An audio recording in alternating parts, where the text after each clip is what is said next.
you're a keen runner, but you've also got a family and a business and you're married. And from what I know, I don't think your wife runs all these events that you run. She's there keenly supporting. How do you juggle that? I don't profess to be perfect or even excellent at this all the time. Certainly not all the time. I do think that it's trying to be upfront about it, as opposed to like this, the classic meme here. It's like, hey, honey, I booked a lovely vacation for us in Chamonix in August. It's like, oh, yeah, because you want to run a UTMB. You want people to experience the race. Like, don't try to palm that one off as like a mountain summer vacation in the Alps. Welcome back to Two Average Runners. I'm Alice and I'm joined by my good friend Hugh. How are you, Hugh? Happy Easter. I'm well, thank you. Happy Easter. Yeah, Monday after Easter weekend. How was yours? Brilliant. Nothing better than a 4-day weekend. I don't think in the States that you have that, but we have that here, which is just pure bliss. I can't recommend it more highly. I know. I was kind of really missing. We sent Henry back to school today. He woke up this morning. He wakes up and he's like, "Is it not a school day?" And it's like, it is a school day. Sorry, it is. So, well, good to see you. And in our tradition that we've just started, I don't know if we can really call it a tradition yet, since we're 3 or 4 podcasts in. But how has your week been? Give us a quick score on your running and life in general score. Cool. So I'm gonna give a score for life, more about how the week went in life, but it wasn't actually that bad. But I think ostensibly it was a 6 out of 10, right? I think we'd hinted at it last week. Had some crazy work, which I don't usually have work deadlines. Given most of the work I do is on Zoom scheduled. But I was hitting some deadlines and it meant some late nights, which was like then less sleep. And it was just a pretty rough week in total, a bit more tired, not feeling as good, everything so a lot of the normal routine got sort of pushed and moved around, but it was okay. We left smiling. There were no real downsides of it. Trading, I would say probably, let's call it a 7 or an 8, but mainly because like in that period of like, I think I had 3 nights of like probably 4 to 5 hours of sleep, my runs were just rubbish. Now I also hit strength really hard last week. It's like the 4th week in a row of strength training for me. And I was sore. My strength coach had me doing like barbell lunges up and down the parking lot, and then wall sits, like alternating with wall sits. And wall sits are the worst. My like legs, my glutes, were just smoked. And I was still sore on Thursday. My shuffle was truly a shuffle. Sometimes we say, "Oh, we shuffle," but it just means we were running slowly. I was like, you actually shuffling. Shuffling. But yeah, and then the weekend had a solid weekend. It was a lower weekend because it was more of a down week, but I got 2 solid runs in with some vertical on both. And I also, on yesterday morning, spent like an hour and a half on the Peloton, while I was watching the Tour of Flanders, which is like the big cycling race in Belgium. I saw. So I was watching it as I'm pedaling, and it was awesome. I saw my friend old Tadej Pogačar did his magic again. I love that guy. I love that guy. It's so inspiring. I know everybody talks about doping, and I'm just like, I don't want to know about it. I love Pogačar so much. Don't talk to me about it. So we were speaking of Easter weekend. We were FaceTiming with the family, and my brother-in-law doesn't run, but he's a cyclist. He likes to ride bikes. Okay. And we've had things over the years where one of us has been fit and the other one hasn't. And so I remember there was a time when he was fit cycling and I wasn't. He went and took me up this famous climb called the Tumble, near where he lives, where the Tour of Britain always goes up. It's a famous one of the most famous cycling climbs in Wales and in the UK. And he would kick my ass. And then there've been other times where I've been fit and he hasn't. I've like taken him on a big hike up a mountain and sort of crushed him. So we were bantering, and he's turning 40 next year. And he's going back. He's done the Tour of Flanders and Paris-Roubaix before, the sort of sportives. Wow. And so he's going back, and we're going to do both of them next year because they're 1 week apart. Wow. You do amazing, yes. one weekend, stay and do the other one. So there's in my back of my mind is like bit of cycling coming up. Yeah, I could see going like a bit of a different challenge. I don't think I'm going to go full cycling in any way, but when I get back there, I definitely want to ride once or twice a week with him. my wife was like, wait a second, you're not very good at riding a bike. I was like, fitness is fitness, you know? And then I was like, Exactly. well, these are cobbles going up climbs, potentially And wet. always something to work on. Always. Yeah, And more so- equipment to get. More More equipment. equipment to get. and Yeah, all of that. exactly. Part of me is like, maybe not. Gosh. Maybe just stick to running up hills. And so that was my week. How was your week, Alice? My week, personal front, because of this wonderful 4-day Easter weekend. Look, I was a bit quieter work-wise last week, which normally makes me anxious. You know what it's like when you work for yourself. If things are a bit quieter, well, I don't know what you like, but sometimes I get a little bit anxious. So it's been a bit quieter recently. But I also have learned the cycles. And here in the UK, as soon as we're approaching Easter, everything slows down. There's school holidays. So you kind of learn to sort of ride the waves. Nice long weekend, quite a bit of time spent with my partner Dale, walking my dog Monty. Weather's been a bit better, so that's been great. So I'm going to give it a 7, which is up from my last few weeks where it's been a little bit dismal. And training and running, I'm going with a 9.5. I would say a 10 because I had a good race. Yeah. But last week I was talking about my return from stress fracture and how well everything was going, and suddenly I'm having some symptoms. So I don't know if it's just the paranoia kicking in with 3 weeks to London, but or maybe I think what it is everything has really been building up, and I'm kind of at that tipping point, and I'm getting some signals from my body dialed back a bit. And probably no surprise, had a race on Friday, a long run on Saturday, some hill sprints and tempo Sunday. So I think my leg is just saying rest day, which is what I did today. So that's been awesome. That's so great. yeah, been good That's for me. great. So tell us about the race. This was just a sort of a tune up, a sort of part of the build, not like an A race. Tell us what it was and how it went. Yeah, so it was actually great because I didn't feel the pressure. I need to go and drop my best possible time in a half marathon, and then I'm going to use that as a prediction for what my marathon will be. We said no, rather get a bit of a run in before and a run after, so that, you know, a normal half marathon's 21.1 Ks, so that in the end you cover, say, 32 kilometers, so that you know, you've made it part of a training run, and try and just run at marathon pace. But I also made it race practice day. So made sure I ate 3 hours before. And the new thing that I'm doing for breakfast, probably been influenced by what I see on Instagram. I have rice, probably about sort of 150 grams of rice, white basmati. I chop a banana into it. I stir in some jam. I like this. Rice, jam and banana, and a black coffee. And then sometimes I will have another little single shot espresso. I've got a new coffee machine, so I've now got all this caffeine at my disposal. And I'm also trying to time the water intake, because as a woman, it's very tricky. Well, it's probably for everybody, but I think it's tougher to get into the corral at the start of the race and need to pee. So yes, I'm trying to work on the timing of all of this. So I've worked out, don't drink water for an hour before the race. So I had my 500 mils an hour before the race. I stopped. So did my warm up, my strides, but it was absolutely freezing. The wind was absolutely pumping through Victoria Park. It felt like gale force. I could see lots of people trying to decide, do I run in my long sleeves? Or I said, no, I'm also practicing all the race kit. So I had my new race kit, except I didn't wear my new carbons because I'm going to save them. I'm not going to wear them too much before the marathon, and went out at marathon pace. And despite the wind, and it's fairly flat, but there's a little bit that's a little bit of an uphill, and you're into the wind. And so I really tried my best to stick to some of the taller guys.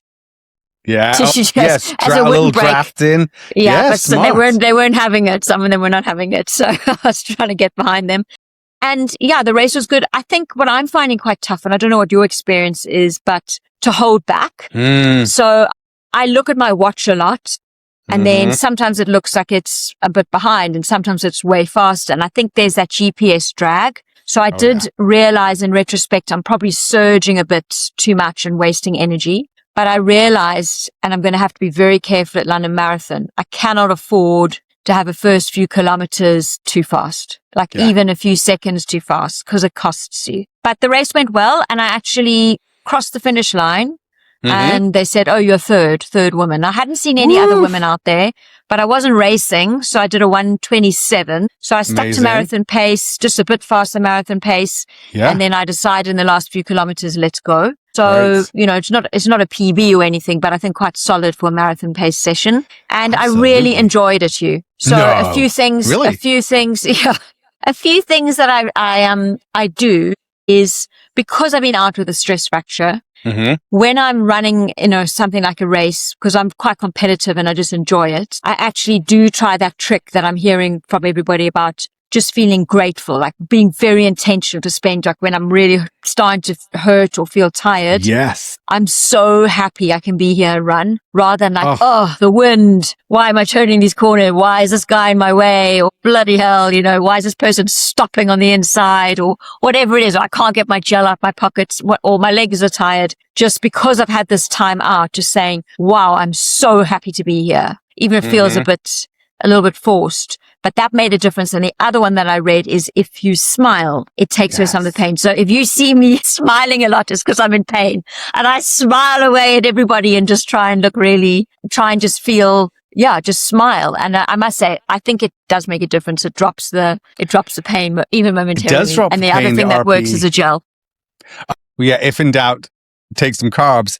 I love the smiling. That's been one of the things that I, particularly in these longer ultras, is always smiling and connecting like eye contact with people at aid stations. Or like at Leadville, some of the aid stations are pretty big, so there's lots of people cheering. And at that point, then even if I'm hurting, like it's the mix of it's not so much like not trying to fake it, but like it's the mix of gratitude. Like I chose to do this. I get to do this. This is the whole point. It was not point to feel like it's easy and effortless, because otherwise that means you're not actually racing and not actually pushing. But I love the connecting, and particularly, there's that little, there's a people pleaser in me, right? As in most people, but particularly. And I do take pride and pleasure when someone says, you shouldn't be smiling, or you shouldn't be having so much fun, or something like that. Like, and it's like when I know they're like, oh, I'm in the hurt locker. Don't worry. I'm in pain, but it's like how you choose to process that pain.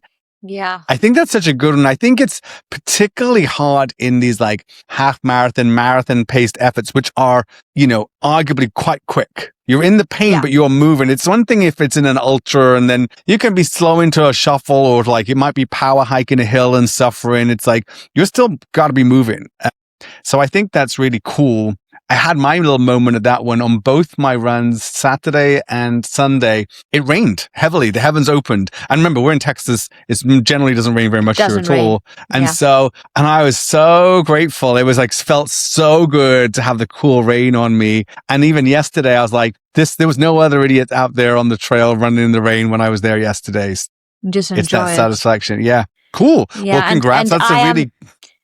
Yeah, and also, but I've got a bit of a funny story about this, but a couple of things. So yes, I also like to, when you get cheered, and to sort of thank the people cheering you, because it was a very cold day and very windy. So I think the spectators were quite miserable. So if I did have anybody cheering, the other thing that I run these sort of local races, they're quite small, but I'm a little bit competitive, and there's a few times that I've placed, I come first, second or third. But when you are in the top few women, you do get some extra cheers. And boy, I feel like I'm in the Olympics, like you get nice one, ladies, as you're coming through, or if it's an out and back, the other women runners cheer you. And then you're also keeping your eye on who else is behind you, and are they getting any closer when you're hitting the turns. So I love it. It's great fun. I crossed and they told me, no, you're in third place. But then interestingly, so I'm walking around with my medal with my third place tag on it, just thinking, brilliant, I've come, I haven't even raced, I've got a third place. My little competitive streak is like showing up this middle-aged woman and getting a place in your local race. I do quite love it. However, when I went to the results on the website, they have me as fourth. But I couldn't see any woman anywhere near me, and it's very much the same time as mine. And there wasn't anyone really near me behind me, because the two that won were quite far ahead. I mean, I think they probably would have got home nearly by the time I crossed the line. So I don't know what's happened, if someone's just snuck through, or there was one woman that I overtook with about 400 meters to go, but she was really kind of walking, to be honest. I don't know. I think she may have been in the 10 kilometers. So I don't know what's happened. So I'm walking around with this third place, and I even put it on Strava, third place. Yeah. And then I saw I came fourth on the official charts. So I've had to delete it in case I get called out, but I've still got my medal. I don't know. So I don't know if it's a chip time, gun time thing. Like maybe I started ahead of her and she started long behind me. And so on the chip time, do you know what I mean? So I don't know. But anyway, I'm just pretending. I'm sort of pretending I came third, but I didn't. So actually, after all that. So I love your integrity. This is a weird aside. There's the really weird, like, Instagram account.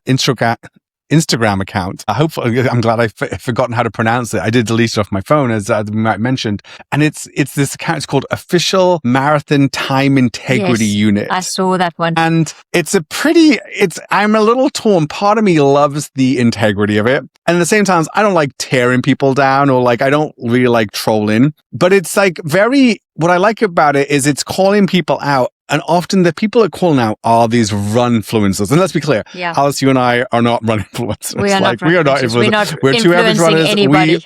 We're not influencing anywhere. We're barely able to influence ourselves. Exactly. And they're often trying to make a living out of that. So they're often a coach, or they're doing something else. And they are finishing these marathons and posting I did this time because it's like a Strava. And they said, I ran the course was long. And it's like, dude, like the London Marathon, like the Dubai Marathon is not long. Like every one of these, they measure the tangent. You might not have run straight. That's your own problem. Because it can be like a 2-minute difference. But the GPS drift bouncing off buildings, like every marathon I've ever run has said 26.4, 26.5, because it's like the bouncing around. Easily. But these folks always they take the shorter thing and they don't use the chip time. And they're, so this OMTIU is big about like, hey, you claimed that you ran a sub 130, but your chip time's like 133. That's an incredible time. You should be proud of your achievement. You don't need to embellish. Yeah, you have to do chip time. But there's something I'll say to you. So maybe this person's chip time was quicker or equal to you. But in all these races, by and large, it depends on the race. There's only one time that the medals get allocated. It's gun time. So exactly. Like if you crossed in front of her. If the person started way back, that's their problem for like not being in the right corral, not being further up, like sort of like, not like taking a time off the start. So Alice, you were third. You can be proud of your third, even if there was a chip time, like, there are weird exceptions to this rule, obviously, I'm sure, but like gun time's gun time. Take-home message for me is start at the front. So next time start at the front. Yeah, she learn your lesson, particularly if you had the option. But cool. Nomio okay, update. Yes. We wanted to update our listeners on the Nomio experiment. Yeah. I definitely think it makes a difference. And I'm someone who's suffered a lot with nausea. And even though it's quite revolting, this broccoli sprout stuff, I think it is making a difference. So I am going to use it my next 2 marathon pace sessions again, because it's working well for me. And then I'm definitely going to use it at London. 3 hours before. So what does it do? How does it make you feel? What is it? You described these little broccoli shots that have like 1,000 worth of broccolis in them. But like, what does it actually make you feel, or what does it make you do? I think all I'm noticing, it could just be that I'm fitter. That's the only thing that I don't know, but I am not feeling as fatigued perhaps as I may have been later on during a big marathon pace session. In fact, I'm quite endurance-based type of athlete. As the race goes on, I tend to get a bit stronger, and I sort of find my legs is how I describe it to myself. So I'm sort of right, guys, I'm at 25 kilometers, I'm ready, let's go, 28 Ks or whatever. But there's something that I feel like the fatigue isn't quite setting in as it was before. And that's what it's supposed to do, sort of help with fatigue resistance. Yeah. I think it's related to that, rather than, I think we spoke before, the bicarb is much more shorter distance, that real lactic acid buildup. So, but I'll keep monitoring it. And I think what I'll do is after London, when I'm back into training for sort of the next events, I'll do some weeks that I'll run with it and some without, and see if I can spot a difference. Okay. That's great. Report back. We've touched on bicarb. I have taken bicarb several times. I've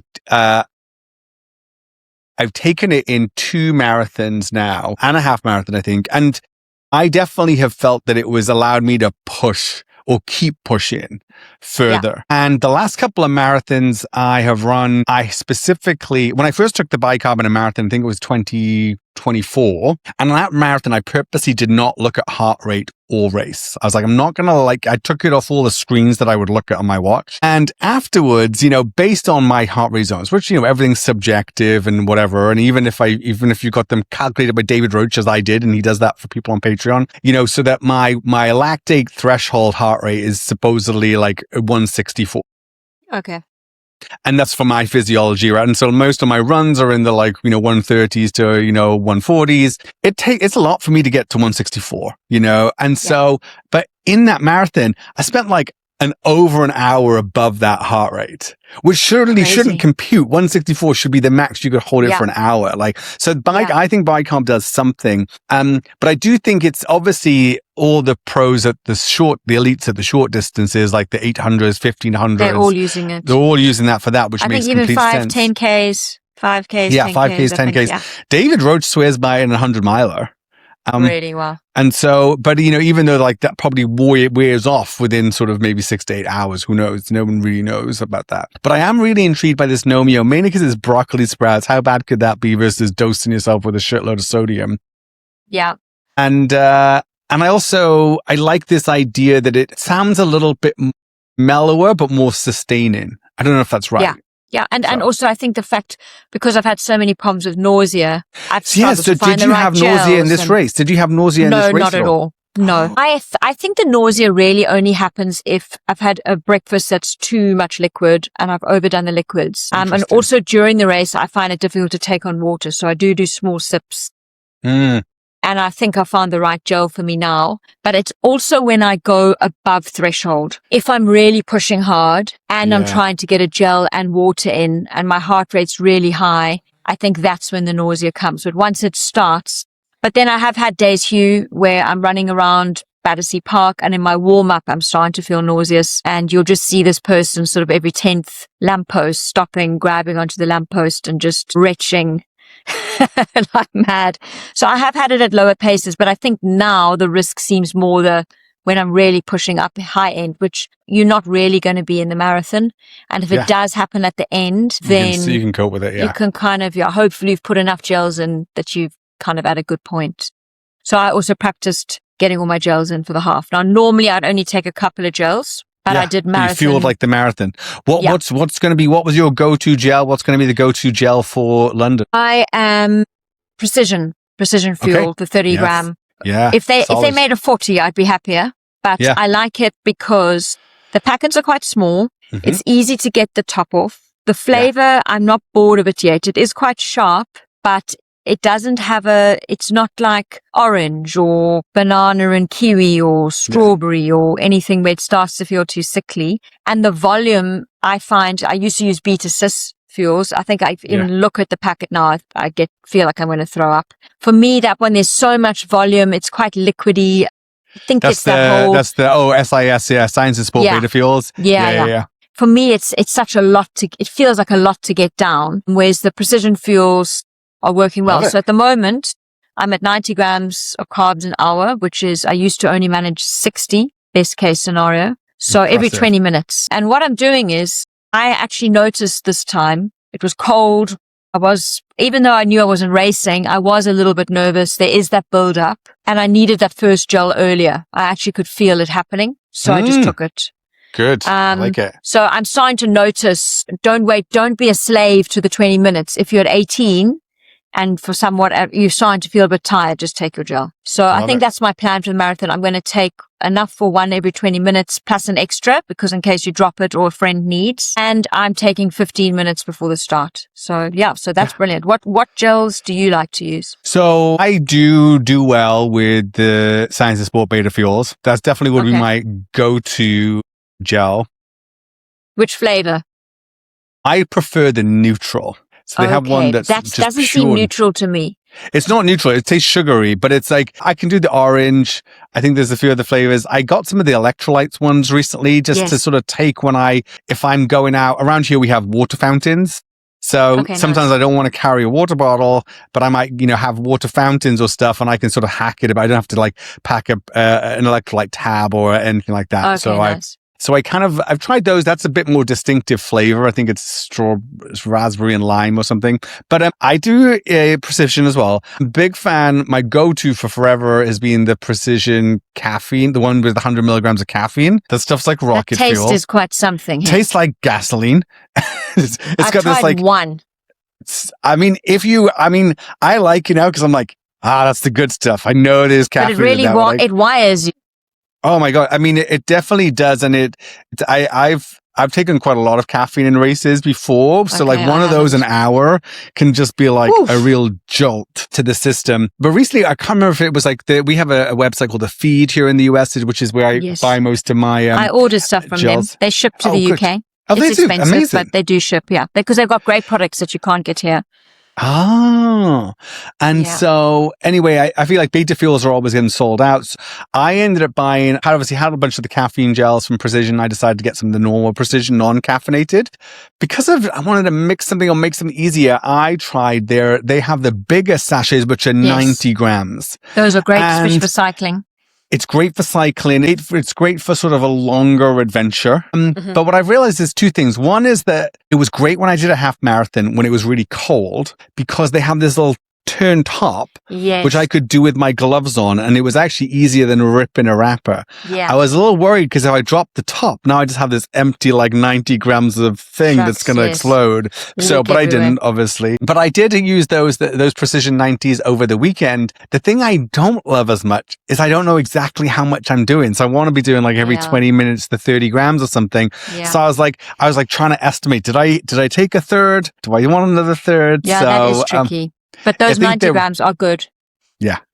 That sounds like we're on a pretty similar one there. I definitely think that having the gel, even though there's more wrappers, which isn't great, but yeah. Yeah, I know. So that's so yeah, I feel like I'm mentally prepared, race prep done, outfit planned. Hopefully my leg is not playing up too much. I just seen my programming for the next 3 weeks from my coach, a nice taper going on, nothing too hectic. So yeah, I'm excited. Fantastic. 3 weeks to go. So that's some good running updates. What are we going to talk about today, Alice? Well, I loved our chat last week, hearing a little bit about your dad. Yes. I mean, first of all, I love the fact that your mum follows you on Strava, so that's stuck with me. But your dad and hearing how, he sort of understanding you a bit better, perhaps, where you get your drive from, fitness, pushing yourself. Sounds like he was already doing that, maybe a bit ahead of his time.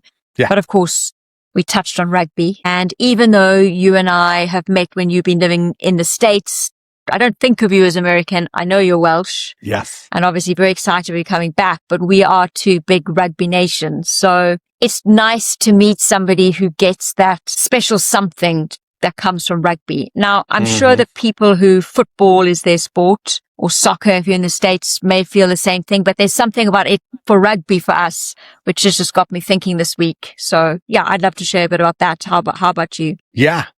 I love that. I've been thinking about that a lot, whilst, reminiscing about my dad and memories and thinking about things, having a son now. So why don't I start off? I thought maybe why don't we talk about our sort of earliest rugby memory? What do you think about that? Sounds brilliant. Fire away. So I still remember, I think it was rugby is the national sport of Wales. Everyone grows up playing rugby and following rugby, and rugby also is an intersection of so many things. When you go to a rugby game in Wales, there's lots of singing. Wales is known for its singing. There's them classic hymns and sort of songs. It's less about chants. Football or soccer, as you know what I call it, is there's a lot of chanting. Rugby is a lot of singing in Wales, and these very famous songs, some of which have some Welsh in them, some of them don't.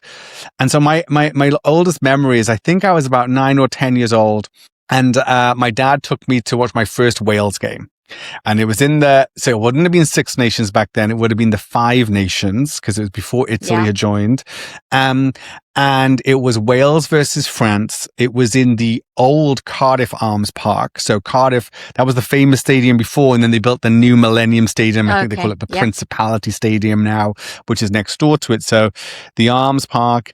And I remember I think Wales lost 9-10 to France. It's a close game, but, and I remember I have a picture of me and my dad, and I've got a Welsh, like a jersey and a Welsh scarf on, and like just that whole experience of sort of driving down and being there for the day and then walking into the stadium, and this sort of like, these stadiums are old and concrete and cold, but then there's this warm atmosphere, and then there's the singing, and that's just like that memory is sort of like drilled in my head. But does everybody in Wales play rugby, or can you love rugby even though you're not really much of a player yourself? I think you can definitely love it. I mean, I think it's just one where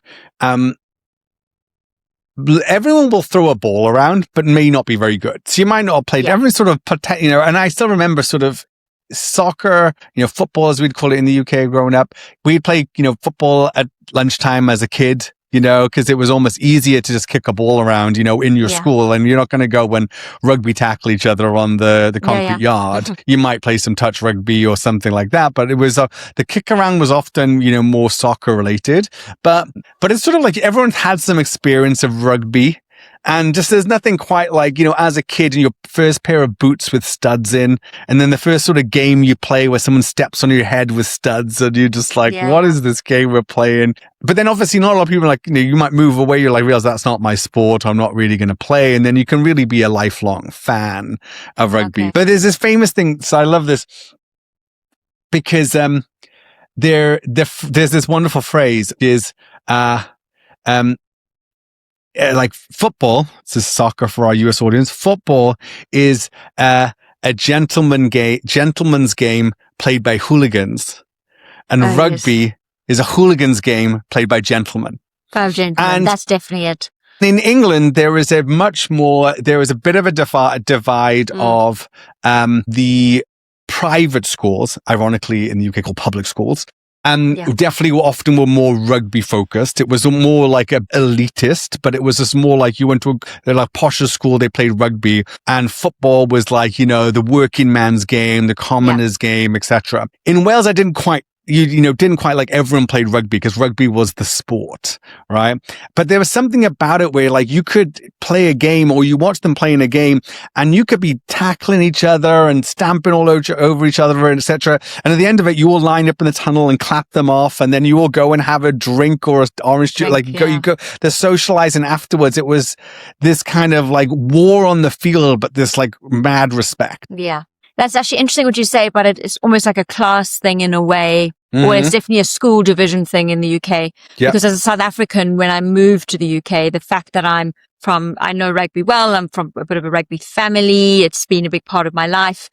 My husband was more from that sort of private school rugby side of things. Yeah. It was easy to fit in. So it's interesting because it's the whole class thing, or the UK is so much, there is a sort of way that people are assessing each other, just like it or not. That is how it is. So it is funny that sort of rugby almost means something different here. But yes, and it is great it is great being a South African living in London when you beat the Brits.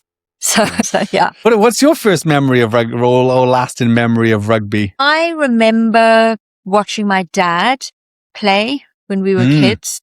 Okay. Look, I spent some years growing up in the UK. And then we went back in the early 80s. And my father was a medical specialist and an anaesthetist. So he worked really, really hard, but he was really good at sport, and rugby was one of his sports. He also used to play cricket a bit in the summer. And on the weekends, we used to go and watch my dad play his sort of club rugby. But I think over time, he kind of made that decision. If I get injured, if I hurt my hands, this is not going to be great. I've got this family depending on me. So I think that was a bit of a decision for more rugby. But I really grew up with rugby being a huge part of our life because my dad would talk about it all the time. It would always be on the television. But I grew up in apartheid in South Africa, so it's a little bit different. So essentially, because of the sort of the bans on us and the restrictions, we weren't really meant to play international teams, but there was very fierce local rivalry, sort of provincial. So much like you, we used to go on all our weekends to Newlands Stadium. There's a different stadium now in Cape Town, but that was our main rugby stadium. Go there, sit with my dad, get in the stands and watch Western Province play Eastern Province, and there'd be all those sort of tournaments. But at school, the boys were expected to play from quite a young age. First of all, that kind of barefoot rugby, so without having to put the boots on with the spikes, and a bit of touch rugby, and then they would move up and then get into, but pretty much everyone was expected to play rugby. And my dad was always involved in the coaching and always be down at all the games. And I think from a school point of view, it was sort of how we socialized with sport. So we used to go to rugby. We used to go in the week to cricket to watch the day-night games. We used to go to all the different schools, big rugby games. So as the girls, you would be there watching the boys. I mean, it's very antiquated, but it was how we socialized and how we got to meet people from the boys from the other schools. And, you know, you'd be on the sidelines cheering on. And to this day, South Africa's schools have got massive, rugby support, bands, singing, chants, all of these sorts of things. So it's like big derby days. It's huge. I think, you know, people I know will still go and watch the big schools playing each other, even if they don't have kids playing. So it's a huge part of our life. And then, of course, a big memory for me is coming out of apartheid and our first World Cup. And which we won. And that was kind of life changing for the country. Yeah. So, I mean, maybe I'll touch on that a little bit, but because it might explain why rugby is such a big deal for us. So, you know, we've come through apartheid. I think rugby was traditionally the game really of the oppressor, the white man's game. Yep. And it was always seen that way. So we come out, it's 1995 and World Cup, is in South Africa and we get to the final and we won. And I will absolutely never forget that day. Because it was also a very tight game, closely fought. It was down to the last dying minutes, and we just won through with a drop kick, Joel Stransky. So that people went absolutely insane, crazy, mad, crying, elation. People just flooded the streets. It was basically like a national holiday. I mean, people went, I can't even to this day, if I think about it, I get close to tears. That's how exciting it was for us. But I mean, even though I was quite young, I was about 15 or 16, we also do remember that, you know, Nelson Mandela, who is now the president, and he'd been in jail all this time, has come out and he's wearing the Springbok, the green and gold jersey. And meanwhile, this is, as I say, the game of the white man who's locked him up, and he's shaking hands with Francois Pienaar, the captain, who is, I mean, I don't know enough about history, but I guess he was probably from a very Afrikaans background, probably may have been led to believe certain things during that time of apartheid. And so these two people coming together. And so for South Africans, rugby is about the country coming together. So even though it still is the loss of white people playing it, I think they say something like 70% or more of South Africans loves rugby as the national game. And that's including everybody of all colors. So we've got a black captain, Siya Kolisi. He's led us to 2 World Cup finals. I think he's probably the most popular man in South Africa. If you read his book and the story and how he grew up, and he sort of came through such hardship. So it's become a game of unifying us. And there's so many bad things going on in that country, so many problems. But when we play rugby, it's like, yes, this we can do, and we can do it well. And we get our green and gold on, and we show up, and we just absolutely back our team. So like all my family in South Africa, my sister, her kids, they've all got their Springbok outfits. They all watch the games. They all go down to the games when they're on. So it's just a huge part of life for us. And I think it's like a national pride. As I say, it's like the one thing we feel like, we can win this. We can do it. So we take great pride in it. Yeah. I love TED that. Talk over. I feel like I've been ranting. Exactly. No, I love it. So there's a funny, you know, I think I might have shared this with you very, very briefly. A year ago, we were getting ready for my father's memorial service. Mum was helping me dig through the old clip-ins, the newspaper clip-ins and the old photographs and things to like both find things and then obviously put together a slideshow to be able to and we discovered this wonderful sort of clip-in. So my dad played for Newport. That was the club team that he played for. And he had tryouts for Wales, never made the Welsh team. My dad's one claim to fame, though, is that in the middle of the week, my dad played for and captain when he was at university or played for Wales colleges. So okay. And so during that week, he was captain over Gareth Edwards, the famous Welsh scrum half. Yes. So dad captained over him at Welsh colleges, and on the weekend, Gareth Edwards was captain in Wales. Okay. So I was like, that was a famous little. But there's this wonderful clip in And the title goes, They Beat the Springboks. So they would have provincial sides in Wales that would often play. And I guess in 1969, a team from South Africa came over, so mid part right here, to obviously do a tour in your summer, would have been the winter in Wales. And I'm guessing that maybe they probably didn't. Maybe they wouldn't have played that. Maybe the national team wouldn't have played them because of apartheid or something. Because I know teams wouldn't have gone to South Africa. There were some rebel tours, but I think this was sort of a rebel tour. So New Zealand, yeah. So I don't know obviously all the history at the time. But anyway, South Africa. Hugh, let's remember that's when rugby was not professional. So yes, it was amateur in the national teams. Yeah, because my dad has quite a few Springbok, because he was quite good at rugby at high level, Springbok friends, but they weren't. They still had other jobs as well as playing for the Springboks. Yeah, amazing. So he played for, Gwent, as it was known, which was sort of the county. Gwent 15 versus South Africa, November 19th, 1969. Gwent beat the Springboks. They actually won that day. My dad was playing that day against the Springboks. So it's kind of a pretty cool, we got some like sort of cut-ins and memorabilia from that.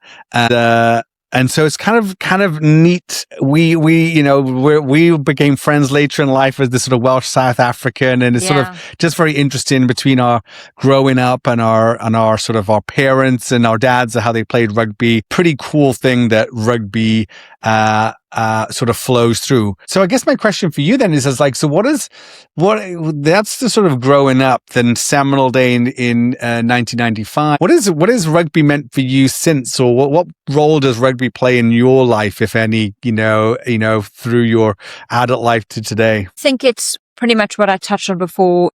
I mean, I haven't been to a live game for a while, but now that I live in the UK, to try and go to Twickenham when South Africa are here, or just to go and see some of the big games. For a long time, I was married to, my husband was English, from quite a big rugby-playing family, and there was some good rivalry between us. So to this day, whenever the Springboks are playing England, I suspect I might pop into his mind, he pops into mine, and if we win, then I just feel a little bit of an extra boost. Yes. So I think living in the UK, it's been great to hold on to that South African heritage, get your Springbok outfit on, see other South Africans in the street, cheering each other on, just that kind of national pride, I think. It's just feeling really, South Africans get accused of being arrogant when it comes to sport, when it comes to rugby. But for us, I think it goes back to us we love the game. We love doing well in it. It means so much to us. So we are just very proud of being South African. So I think it's a national pride thing. So yeah, I don't have kids of my own, but I'm curious to know, do you think Henry's going to pick up a bit of rugby when he moves to Wales? That's a great question. They have this wonderful little thing that my nephews play in called Rugby Tots.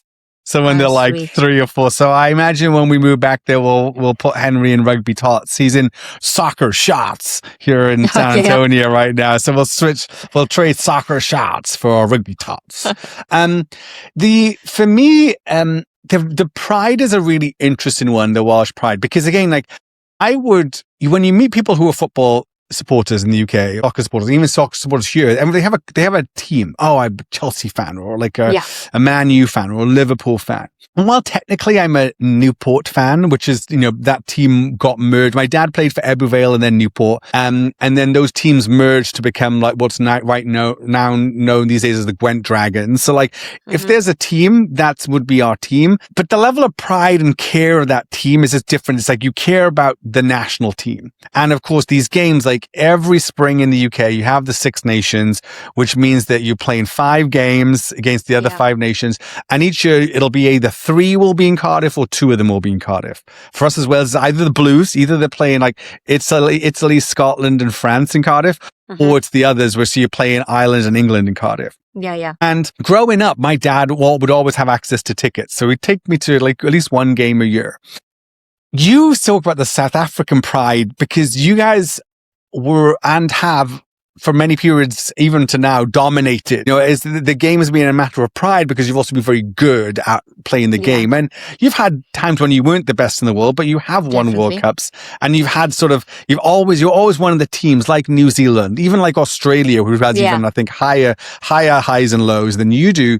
But Wales has had these periods of like being awful for like decades, right? And I still remember. So, the going to a game with my dad would be like, we'd drive down to Cardiff and we'd go somewhere and sit and have lunch somewhere, not somewhere fancy, but it was like this whole thing because we wouldn't eat out much growing up. Like it was like you eat at home, mum's a good cook, we cook, dad's good on the barbecue, great with roast dinners, like we ate at home a lot. So it's like, oh, you go into a rugby game, you go out, you have some lunch somewhere, and then you walk around Cardiff and you get some atmosphere, and then you walk over to the stadium and then you watch the game, and then Wales then Wales lose, and then you sort of you're all like wandering out of the stadium. And I remember walking down there, and I must have been a teenager. Maybe I was like late teens. And there's this kid, younger boy with his dad walking down in front of us. And the boy goes, "Dad, why do we pay good money just to watch Wales get hammered?" I mean, my dad looked at each other. We were like, "Dude, you got a lifetime of this ahead of you." And I remember that. It's like, get used to it. This is the life. Cause like, we may never ever get good ever again, but like, we're going to keep showing up. So I think it's an interesting one, this sort of pride. And I sometimes wonder about this with our sort of the running, the ultra running, is like, there's something with, if ever there was a lesson to keep showing up, it's like Welsh rugby. Like there are times when they've been rubbish, and there are times they get beaten and smashed to pieces, often by the Springboks or the Kiwis or the All Blacks, or the Wallabies. And, but, keep showing up and keep, and then every now and again you have a moment. I have sort of two crazy moments. The first one, I'm fairly sure I'm getting my stuff right here. It was the 99 World Cup. And I think we got very close to beating you, South Africa, I think, in that, like in the opening game or something like that. And it was just the new stage. I remember going to that. I must have been 18 years old, 19. So it was a very sort of exciting time period. It was like a very new era for Wales and this World Cup. And then when I moved, started working in London, 03 onwards, we'll talk more about the podcast. You and I, we both worked in corporate finance, investment banking, and I was miserable. And so the winter in the UK can be rough, and particularly in London, it's dark, it's grey, it's drizzly. You're always wearing suits. So you're sort of stuffy and damp and then hot on a tube, and then you're back in your office and you're stopping tea, and then you're damp outside and wet, and it's sort of uncomfortable and it's dark. You're going to work in the dark, you're going home in the dark. And I would escape for the weekend down to Wales doing Six Nations, right? And then I would often go to a game, maybe take a friend, from one of my friends from college who were living together in London, and we were both stressed. So we'd like go down to Wales and we'd stay with mum and dad, and mum would make lots of home cooked food, and we'd go down to Cardiff and watch the game and probably drink too much, but and it was just this kind of like this bit of escapism from London life. It was this element of home, this element of pride. And I still remember in 2005, we had a moment. Wales won the Grand Slam. And that meant we won every game that year, that season, those 5 games. And Dave and I were at the final in Cardiff to win a Grand Slam. And that was my moment. It's like, wow, Wales actually pulled it off. But for us, it was more so the contrast of how many years and how many games of walking out of that stadium, Wales having lost. So, yeah, amazing. So I'm excited to take Henry to his first game. I missed that over this last 15 years in the US because I don't think I've been to a game in Cardiff for that period. And whilst we'll watch some of the games during the Six Nations, usually on TV, usually at 9 a.m. or in the morning which doesn't feel right at times. It's not the same, yeah. It's not the same. So yeah, that's sort of my rugby story. Yeah, very exciting times. Share a bit about our rugby. How do you connect? Is there any connection for you? It doesn't have to be. I'm just when you think about rugby and then you think about your running, do any of those things ever sort of, is it, anything connect for you in that realm? Or it's just a big part of who you are as a South African? I think it's part of who I am. Slightly competitive. I think I just grew up in a really sporty family. Not that we were particularly good. My dad's sort of ethos was always, you really don't have to be the most talented, but you can work the hardest. Yeah. So I think I even shared in the first podcast, I was not the best at hockey, but I could definitely try and be one of the fittest. So there's something around, I think even though running isn't a team sport, there's something around the fact that you get up, you do it like other sports. You used to get up early for hockey practice. The fields were freezing. You'd be covered in mud. Then you have the cold school showers, just this whole kind of notion of pushing yourself and sport just being a really big part of life. I mean, and I'm also quite chatty. I don't know what you're like at races, but there's a bit of a sort of sense of something around sport and community. So I'm always chatting to people on the start lines. I mean, London is difficult to chat to people at the best of times. People think something wrong with you. So in the running, when I'm at a race, I even try and chat to people during races, which doesn't always go down very well. And I do sometimes think maybe I need to be running a bit fast if I'm having conversations with people along the way. But I think it just goes back to this idea of sport's important, is an important part of life. I actually think because I grew up this way that everybody should be doing some sort of sport. It's just great to get up, get moving, meet other people. So I think that's where the link is for me. Like it's something that we should all be doing. I couldn't imagine not trying, unless it was something with my health to be active and doing some sort of sport in some way with others, even though, as I say, running is individual sport, but still being part of something where we're pushing ourselves and trying. Yeah. Something about I really do love that. I think it's a really interesting one with running that it's an individual sport, and that's part of what we like. It's sort of, we can control. There are lots of uncontrollables. So you were always got the curveballs of the weather and the food and nutrition and how you'll feel on a given day and the terrain and all those kind of things. But often you got you, and you can try to control your training and control your logistics and planning and preparation and execution. And that's all super fun. I do think it's kind of interesting. Maybe we'll talk more about it in the coming podcast episodes about the team aspect of running. Like there's obviously the community aspect. You even talked, I think, in your why that like part of the running was to maybe meet some boys and maybe get to make some friends. This is where, I have like my secret goal in life is to turn Alice into an ultra trail runner. And but more so than anything, that's what's really cool is that when you do one of the bigger races where you can often have a pacer and having a crew is helpful and is almost part of the tradition of it, it can suddenly become a bit more of a team effort. Now it's a bit more like our Tadej Pogačar, like, you're the one who's like the GC rider who like the race is about, and then you've got your supporters who are sort of helping you get through sections or helping support you at aid stations. But it can really feel, and one of my top running experiences is back in the fall. I got to pace a friend at her debut 100-miler in the desert in Arizona, and me and another friend went. She and I went to crew this lady who's a good friend of ours, and then we took turns pacing her, and she did amazing. Like she ended up like top 10 at a top race here.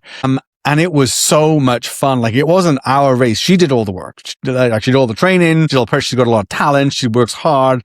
She executed amazingly on the day, but we were part of it. And it was to be part of that was kind of cool. Very so I'm excited to like have you be part of a race when I'm in the UK, and then find a race for you to do that I can be part of your support crew and pace crew. It's going to be great. Now, before I forget, I think we've got a listener's question this week. Yes, let's do it.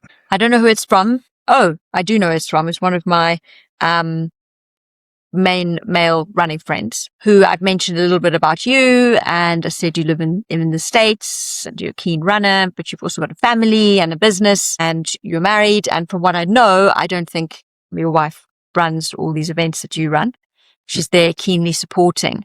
But what he was curious to know is, how do you manage it and juggle things and plan around, especially you're doing lots of these ultra events where you need to travel, etc., when you've got a young family, and when, I think specifically the questions around when your partner, when your wife, husband, whatever it is, they or don't run. So for me, Dale and I both run, so we can go to Paris together to the marathon, fly to Chicago. We can make it so he was doing it, I'm doing it. None of us feels guilty. How do you manage that? How do you juggle that?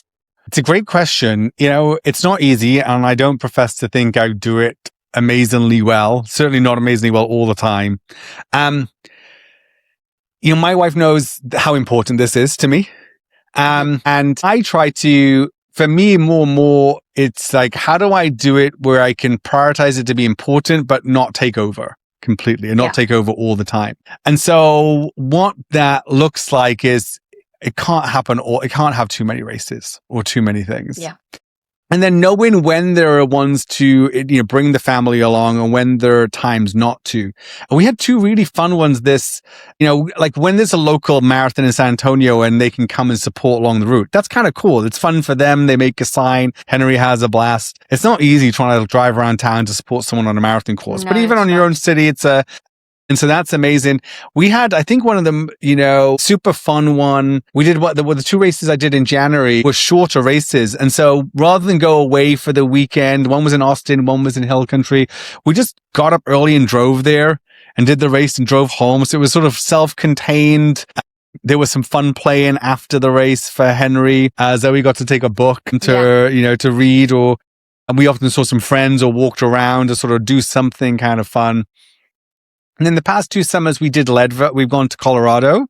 The first 2024, we did a month there. It was quite a long time, just shy of a month. That was a lot. Zoe did a lot of working while we were there, and I did a lot of childcare because it was like, hey, let's go there, let's acclimate. But we also got to do so many fun things. And so it's kind of interesting and cool. In both those races, there's this sort of double-edged sword of the taper week, where if you're super organized, which sometimes I am and sometimes I'm not, like you get it organized beforehand, if you cannot be stressed, you're not doing lots of training. So like we went to Breckenridge and we rode a gondola and did all these fun things with Henry sort of Colorado summer experiences. But then obviously if you're getting cranky and stressed because you're raced, that's not fun. If you find you're doing 50,000 steps, when you shouldn't be, kind of 2 days before. So you have to plan. Oh, yes. Yeah, exactly. Yeah, it's a plan. Yeah, because you can't just be like, look, I just want to have my feet up all time. I think it's kind of interesting as well. It's like giving each other opportunity to do their own thing. Like, so when I went to Arizona, that was my little weekend away. It was like, I can't remember if it was Friday through, or I don't even remember which day. Maybe it was Thursday through. Maybe we flew Thursday and flew back Sunday, and that was cool. And so it's I wasn't dragging her to someone else's race and all that. Like, it was not like making her do that.